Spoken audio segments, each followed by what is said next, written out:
Là, il la compresse. Oui. Et puis, si elle est enceinte, elle va le ressentir. Si elle est enceinte, ça ne passe pas. Ça passe pas. Ça passe pas. Si elle est enceinte. Si elle n'est pas enceinte, ça passera tout de suite. Si elle est enceinte, ça va passer. Ce sont les petites astuces. Bon, aujourd'hui, avec la modernisation, on a des tests de grossesse. Vous pouvez prendre en 5 minutes, vous avez votre résultat. Mais pour celui qui veut essayer cela, ça fonctionne très bien.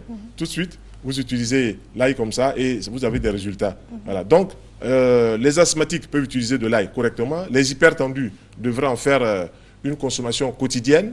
Et il y a un peuple qui se trouve du côté du Tibet, les Hunza. Eux, ils mangent, à partir du mois de mars, avril, mai, juin, ils mangent pratiquement 2-3 gousses d'ail, 2-3 têtes. Vous voyez, ça, c'est une gousse. Voilà, ils en mangent comme ça 2-3 têtes par jour. Ils le croquent dans leur repas. Et ils se rendent compte qu'un rajeunissement s'installe. D'ailleurs, dans cette région-là, il y a beaucoup de centenaires. Voilà, ce n'est pas le fait du hasard. On peut, nous aussi, en ville ici, l'essayer, en dépit même du fait qu'il y a beaucoup de pollution. On peut régulièrement introduire 2-3 morceaux d'ail dans sa nourriture. Il ne faut pas les cuire. Donc, on fait cuire, on a enlevé une bonne partie des principes actifs. Or, on veut récupérer ces principes actifs.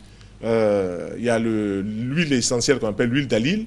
Ensuite, il y a des oligo-éléments, la silice, l'iode et tout ça, qui sont bons pour les os, qui sont bons pour la circulation.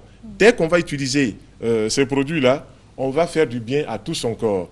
Donc, une astuce, toutes les semaines, on prend 2 morceaux d'ail ou 2 cuillères à soupe d'huile, on mélange, on laisse au pied, puis on se frotte tout le corps. Ça va embellir la peau, ça va donner une teinte particulière, et puis ça va nous renforcer au niveau de la fermeté de la peau. Voilà, quand les peaux commencent à relâcher, on peut le faire aussi. Ça va faire beaucoup de bien. Donc on écrase avec de l'huile. On écrase, on ajoute de l'huile et puis on s'enduit le corps avec. Oui, on peut s'enduire avec. Et puis, c'est un petit secret aussi. Quand vous êtes attaqué par les forces...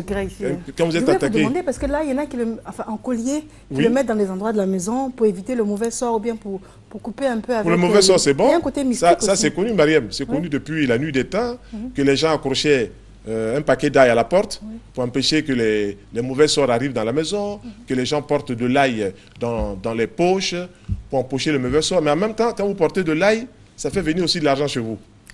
Donc, c'est un bulbe de bonheur. Voilà. Voilà. En même temps que vous vous protégez contre le mauvais sort, en même temps, vous créez les conditions pour que la matière arrive chez vous, que les finances arrivent chez vous. Voilà. Donc, mettre 1 ou 2 morceaux d'ail dans les poches, ce n'est pas mauvais. Ça permet de réaliser cela aussi. Voilà. Voilà ce qu'on peut dire en gros sur l'ail. Mais il faut mettre dans tous les repas de l'ail.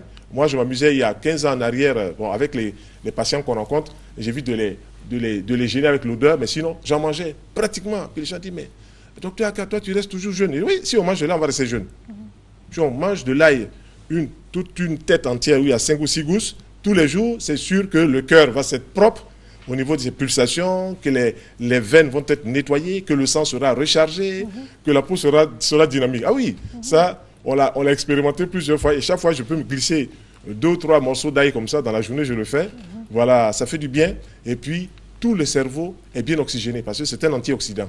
Voilà, c'est un grand antioxydant. Voilà, Mariam. Alors, je vais vous demander, parce que vous avez parlé d'ail dans les poches, ça m'a fait penser au citron dans les poches. Parce que également, on dit contre le mauvais sort, ou bien en voiture, pour les accidents, tout ça, on demande toujours d'avoir un citron. Il y a, quand on voit tous ces fruits, tous ces légumes et tout ça, ils ont leur côté physique, mais ils ont leur côté aussi métaphysique. C'est-à-dire que dans 15 jours, on parlera du citron ici, mais le citron, on peut l'utiliser aussi dans sa voiture, ça absorbe toutes les mauvaises énergies. Voilà, c'est ça comme ça, il y a des fruits, il y a des légumes comme ça, des choses que la nature nous a données, qui ont une capacité de récupérer tout ce qui est négatif autour de nous. Voilà, si vous mettez donc un citron dans votre poche, vous récupérez les charges négatives, du mauvais œil, la médisance et tout ça, et vous verrez que plus le citron sera marron, va noircir rapidement, plus les forces auront été absorbées. Ça, c'est des choses rapidement dans les voitures, ou bien dans la poche et tout ça. Voilà, donc, là aussi, on peut le garder dans la poche. C'est un protecteur sur le plan métaphysique. On peut le mettre aussi dans sa maison. On peut le mettre partout où on veut. Entre les deux, lequel on privilégie? Comment? Entre les deux, lequel on privilégie? Entre l'ail et le citron. Les deux sont bons. Abondance de viande ne nuit pas dans la sauce. D'accord. Dans une poche l'ail, dans l'autre le citron. D'accord, c'est bon à savoir. C'est toujours bon. C'est toujours bon. Oui. Non, parce que des fois, il y a des énergies qui s'annulent. Non, l'ail, c'est régi par la planète Mars. Le citron, c'est régi par la planète le Soleil. Donc, si vous mettez le Soleil et Mars de votre côté, vous avez d'un côté la lumière du Soleil inconditionnelle, et puis vous avez la force guerrière de Mars. Voilà. Mettez de l'ail comme bulbe dans un petit jardin à côté des autres plantes. Les autres plantes vont mourir à côté. Oui, parce que lui, c'est une force guerrière, c'est incroyable. On observe des choses comme ça, je dis, mais c'est pas possible. Voilà, là, on pense comme ça, mais dès qu'on le met à côté d'un autre fruit, d'un autre légume, dans le petit jardin, seulement les autres sont obligés de partir. D'accord. Oui, c'est extraordinaire. Est-ce que quand on en abuse, ça peut avoir des conséquences? Abuser, bon, je ne sais pas comment est-ce qu'on peut dire abuser. Je veux dire que si on mange, par exemple, 4 morceaux d'ail comme ça par jour, le corps ne réclamera que cela. Voilà, et puis dans ces choses-là, si on abuse, comme vous dites, l'excès sera toujours éliminé par la peau, l'excès sera éliminé par les reins, l'excès sera éliminé par les urines et tout ça. Ça ne posera pas de problème. Voilà. Par contre, si on se met à avaler 3 verres de whisky, c'est sûr que c'est sûr. On va avoir un petit problème. On peut en donner aux enfants?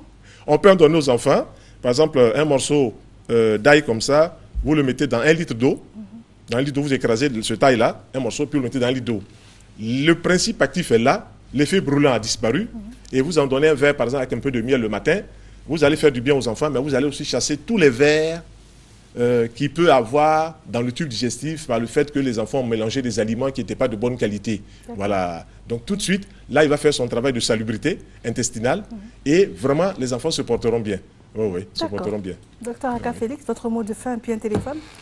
Bon, c'est toujours un agréable plaisir, Mariam, de venir parler de santé, de venir parler des choses de la vie, de venir parler de tout ça. Oui, il faut en manger de l'ail.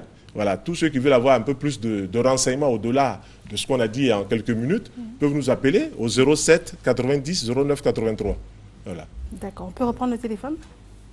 Voilà, donc merci. On peut reprendre le numéro? L'ail? Le numéro. Le numéro, je reprends?